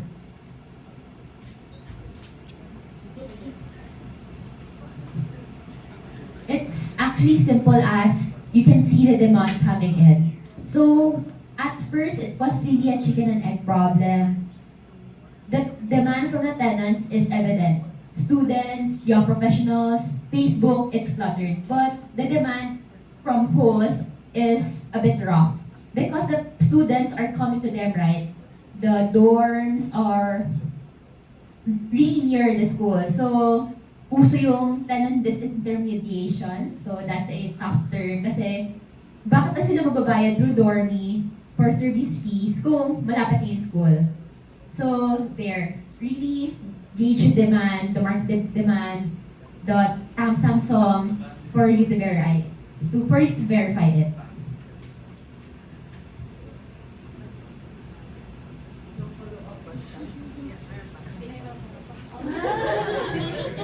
Okay. Another question is, so, because there's this, I guess it's trending on social media now. Oh, computer science is a very, or like the tech industry is super like oversaturated, and saying that like CS students will become like homeless and stuff like that. So is it true the industry is oversaturated? And what advice can you give to students who are about to graduate or take internships?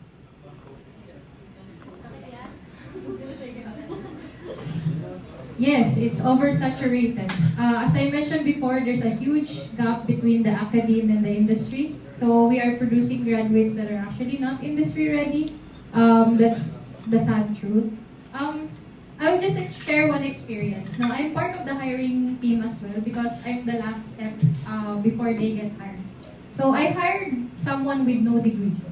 Okay, not to antagonize the educational system, but I hired someone na nagsuservice ko sa Jollibee. So yung ginawa ko, how do I know if I will be able to use this person in a project? First, tinignan ko GitHub portfolio niya. It's good. Pinag-live code ko siya ng linked list. Bubble sort, this type of things. Good. Next would be diagramming. Like, binigyan ko siya ng real-world problem. How does this person approach a problem? Okay? So, in terms of that, it's oversaturated, yes. And how you can make yourself stand out. In this day and age, it's not enough to have a diploma. That doesn't, as I mentioned, when you graduate, doesn't make you hireable. So first, you have to know what are the skills that are in the market. So JavaScript, Python, like DevOps, this type of thing, Gen AI, prompt engineering, this type of things. Once you know that, you have to build your skill set around that. Because even if you love JavaScript so much, what if nobody is using JavaScript, right? So at some point, we have to learn how to not fanaticize a certain tech tool. Tool is just a tool, right? At the end of the day, throughout your career, you will use so many things. You will also learn when to use Python, when to use JavaScript, when to use AI. AI is not applicable to all use cases out there. It's not a problem, it's not a solution to all of the problems out there. So having that awareness will make you stand out, and also like have your own portfolio, because that is actually a quick indicator. How would the hiring managers know na you are ready for a project? Is you actually build a project, right? So it will show your technical prowess, even though they haven't worked with you directly. So yeah, I hope this answered the question. Wanna add, so personal story. Nothing in my course I applied to my career. Like everything in my career, it's all self-learned. Like product design, I learned it at YouTube. I did projects. I asked mentors. No hate to my course in my school. Like I think it's good. It's just my career path is not like I don't. There's no specific subject in my course that really relates to it. Like we have no user experience. It has to be like an elective. So your course doesn't really define your path. So a lot of it can really be self-learned. Like coding, you can self-learn that. Product design, you can self-learn. A lot of it is you learn on the go. I saw more progress from me when I actually got real-world experience through internships. So yeah. I wanted to echo the concept of upskilling because before we knew being a generalist, right, being a specialist, but nowadays I think it's more advantageous to be or hone your T-shaped skills. T-shape as in letter T.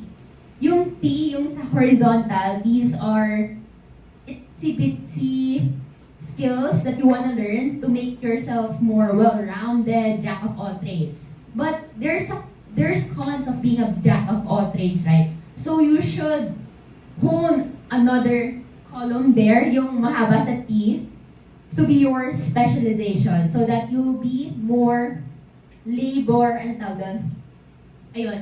labor ready already in their industry world. So there, hone your T-shaped skills. So itong follow-up ko, pambawi. So, I know you're studying computer science degrees. I was a graduate of UP Cebu under computer science. When I graduate, I have people who have no degrees. So, like, is my diploma, like, wala bang weight yung diploma ko? Actually, throughout my years of experience, I realized that there is still an advantage for people who graduate with computer science and IT degrees. Why? Because you are taught the theoretical processes. So, for example, data structures, automata, familiar guys? Ito yung mga subject na napifail natin, no? So, these are the things that are very important. You use arrays every day, you use priority queues every day, you use graphs, tables, however you want to represent data. You are using it every day. And having that, having a degree in computer science, actually they give you everything, like they prepare you, the foundation is there. By the time you go out of college, mamimili na lang kayo, saan kayo mag-specialize. They are teaching you how computers work under the hood. So yung advantage to those people who learn in YouTube Academy, you know how memory allocation works in C, the OS level things, like when you run JavaScript, why is JavaScript actually can run on the back end even though it's just a front end library, things like this. You know how to optimize because you have this computational skills that is actually given to you when you're in college. Though the thing is outdated lang siya because some of you will not go to the industry, right? Some of you will go to research. So computer science is very helpful in that. If you want to go to the research path, you will be producing papers for IEEE or like some other organizations out there. So yeah, definitely there's still a value to the degrees that you have. It's just that right now, sad to say na mas may pera talaga sa IT. And then, may pera din naman in terms of like research funding, mga grants, ganon. You get to send abroad para mag-present ng mga papers nyo. If you're very passionate about research, then definitely your degree will help. I think we have last one. Okay na. Okay na, satisfied. I just like to add a follow-up question to that earlier. So you talked about T-shaped, jack of all trades, but having a specialization. Can you guys share your journey on how you found your specialization, and also for the how important is having like a technical skills if you want to break into the tech industry? Like for those people who are not CS majors. Okay, so before being a founder, I was actually a BS or meaning a student with a lot of different or affiliations in school, right? So I've been in 5 organizations, and how I approach it is being in a different department on each organization. Kasi di ba others kapag finance major ka, puro finance department yung sasalihan mong department kada organization, but I approach it differently. For example, for the university-wide, I was in the marketing department. For the accounting home org, because I was actually accountancy student before, I was in the events making department. So that honed my operational skills, event planning, financial resources, all in all, the nitty-gritty part of every project needed. So for the marketing part, it honed actually my sales skills because I was actually talking to the marketing managers of different FMCGs, big brands like L'Oreal, P&G, etc. So doon ako natutong kapalan yung mukha ko as early as that. So I was, and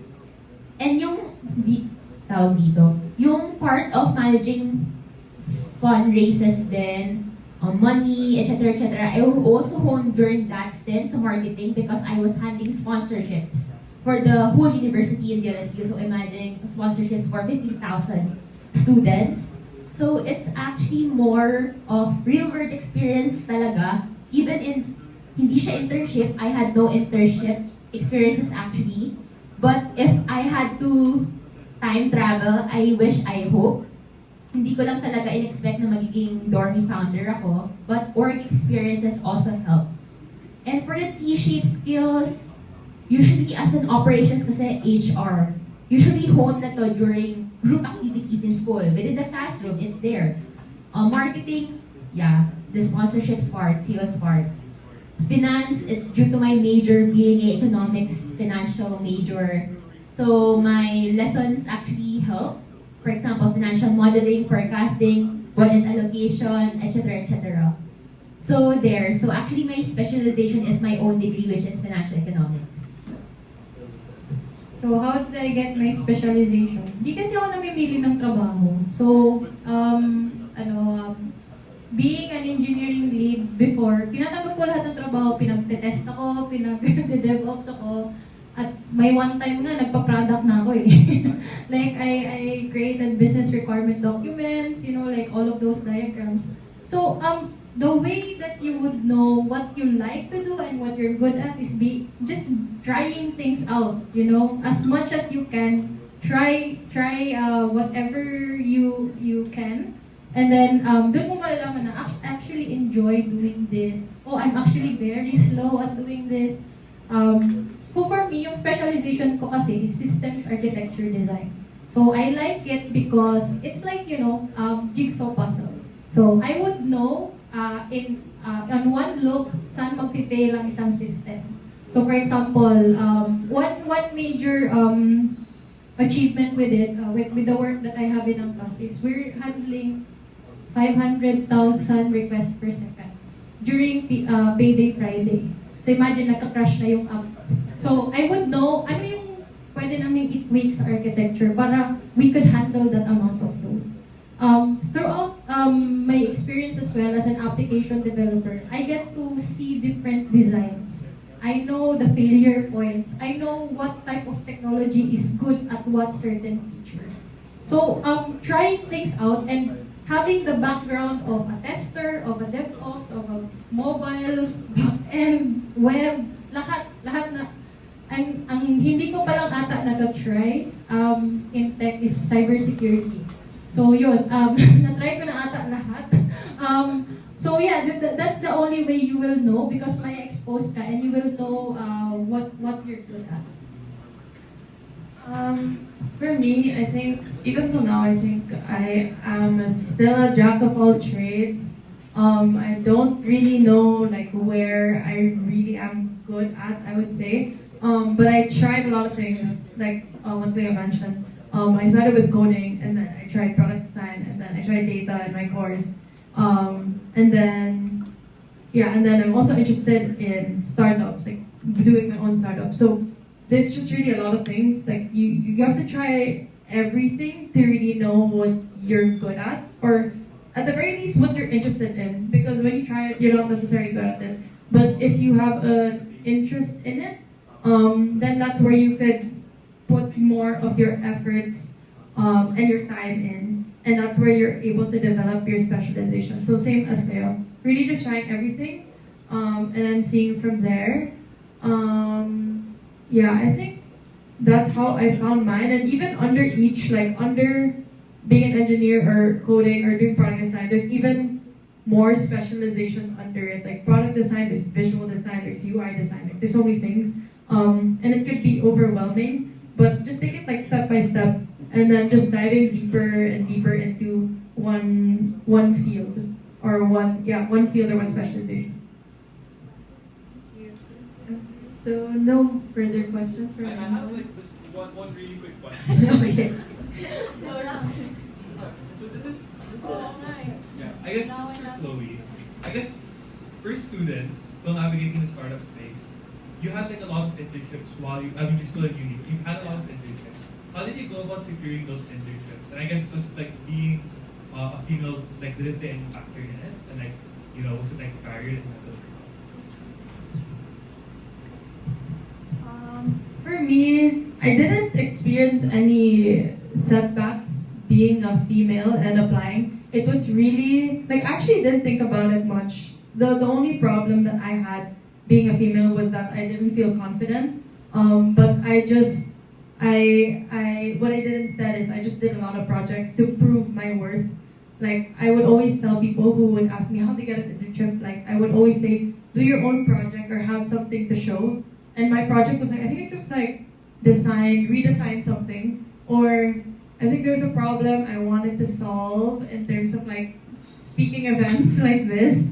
And then I just showed my process and how I designed it. And that was enough. Like I feel like what companies really look for in interns is you just, you have like, you made the effort to explore it. And people could show it in different ways. But for me, that was doing my own project. So good thing there was no bad experience that I had. And plus all of my managers were all women. So it was nice. I think and some interviewers were men, but it was a little bit intimidating. But that's pretty much it. Like, as long as you are prepared for interviews, and then I just like message people in LinkedIn and really like search everywhere for openings. And I think that's how I got it. Like I just did my own projects and put in my own effort to explore it. My internship is not that much. I chose my internship company. It's actually an events organizing, not very related. I like it because I'm going to places. So it's not really related, but I'm going to be talking about, like I was doing WordPress stuff there, by the way, and it's so boring.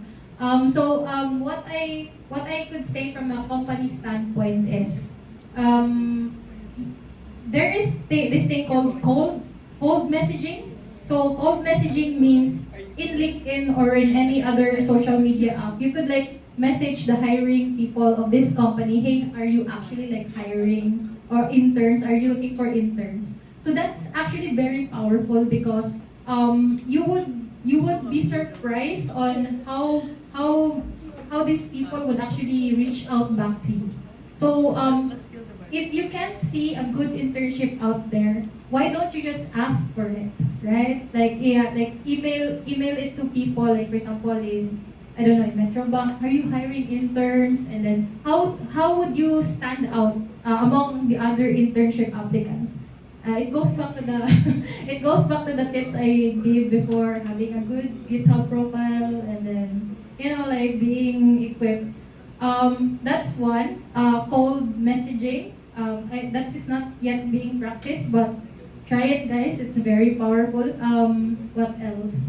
How to get good internship? Network as well. If you go to the community events, there are people who are looking for interns there or even applicants, right? If you can secure a job, then why look for an internship, right? So, like, think big. Why would you limit yourself to that?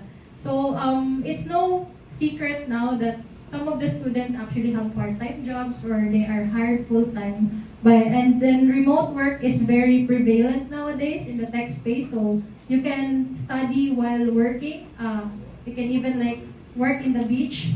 So if you like that. So yeah, that's my take on that. I'll be sharing from a standpoint who does the hiring. So from screening actually to interviewing, I do that. I would say you should not only accentuate your hard skills or your project, but also your personality, because I personally have chosen applicants with no prior experience, internship experience, or project experience, or organizational experience, just because they have answered our case interviews questions more excellently than the others, and grateful that despite that ballpark choice, they were a good pick. And that helped them. And I was really proud of them because, di ba, first internship nila. And that was the reason why they were able to find out their expertise or the career path they want to push through, which is through sales. And the reason why I wanted to accentuate or recommended to accentuate also your personality, because me, in the business team, we had a lot of sales. Personality is really important. I just want to share a fun fact that actually all my internships in part-time was because I messaged someone. So it wasn't because it was from a LinkedIn job post. I really just messaged like the design head or like the CEO. Like, it was just really that, and then I got my internship, or at least an interview. Okay, so any further questions? Going once, going twice. Okay. Okay, so with that, let's once again give our speakers a round of applause. So now maybe call on Paris D, ASES Manila Events AVP for Programs, to give the closing remarks. First and foremost, we owe an extraordinary debt of gratitude to our incredible speakers, Alyssa Wee, Cleo Credo, and Chloe Ruiz. Your insights and wisdom have truly empowered us all to keep breaking barriers in tech and in society. So also to our amazing organizers, shout out to UP, CSI, and ASES Manila. Thank you for creating this platform, for believing in the power of community, and for your tireless work in bringing these conversations to life. And lastly, a special thanks to our sponsors, our volunteers, and everyone who is here tonight and made this event possible. As we close, I would just like to give a call out to every young woman in this room. Remember that your potential is not defined by the spaces you're allowed to occupy, but by the spaces you're courageous enough to create. This evening is not an endpoint, it's a beginning. As mentioned by all of our speakers, take up space, guys. So the future of technology is not written in code, it's written in courage, in collaboration, and in the collective dreams of women who refuse to be limited. So thank you everyone for being a part of this journey, and please feel free to reach out to the speakers and network. As they mentioned, network is your network. Thank you.